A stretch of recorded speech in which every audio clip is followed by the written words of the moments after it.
কোনোরকম বাধা না থাকলেও নির্বাচন কমিশন এনসিপিকে শাপলার প্রতীক দিচ্ছে না বলে অভিযোগ করেছে দলটির উত্তরাঞ্চলের মুখ্য সংগঠক সাজিস আলম।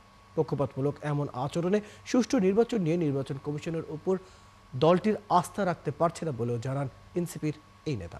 জাতীয় নাগরিক পার্টি এনসিপির বগুড়া জেলার অস্থায়ী কার্যালয় উদ্বোধন শেষে সাংবাদিকদের তিনি এসব কথা বলেন। তিনি আরও বলেন, জুলাই সনদের আইনি ভিত্তি না থাকায় অন্যান্য দলগুলোর মতো গা ভাসে এনসিপি সেখানে যায়নি। অনুষ্ঠান শেষে শহরের জেলা পরিষদ মিলনায়তনের সমন্বয় সভায় যোগ দেন সার্জিস, কিন্তু সভা চলার সময় জেলা পরিষদ মিলনায়তনের প্রাঙ্গণে পরপর দুটি ককটেল বিস্ফোরণের ঘটনা ঘটে। এ সময় একটি ককটেল অবিস্ফোরিত অবস্থায় পাওয়া যায়। তাদের অভিযোগ, আইনশৃঙ্খলা বাহিনীর গাফলতিতে এরকম ঘটনা ঘটেছে। পরে সভা সংক্ষিপ্ত করে সেখান থেকে বেরিয়ে যান সার্জিস আলম।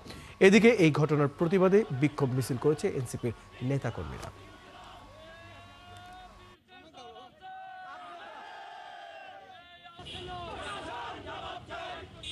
আমাদের জায়গা থেকে এখন পর্যন্ত যেই প্রসিডিউরগুলো ফলো করার কথা, যেখানে যেখানে যেই বিষয়গুলো নিয়ে আমাদের লিখিত অভিযোগ দেওয়ার কথা, আমরা প্রত্যেকটি করেছি।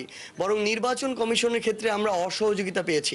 তারা তাদের কোনো সদুত্তর এখন পর্যন্ত দিতে পারেনি, শুধুমাত্র স্বেচ্ছাচারিতা প্রদর্শন করছে। আমরা হয়তো এটার বিরুদ্ধে যদি রাজপথে নামি, আমরা খুব শীঘ্রই প্রথমে আমরা রাজধানী শহর ঢাকায় নামবো।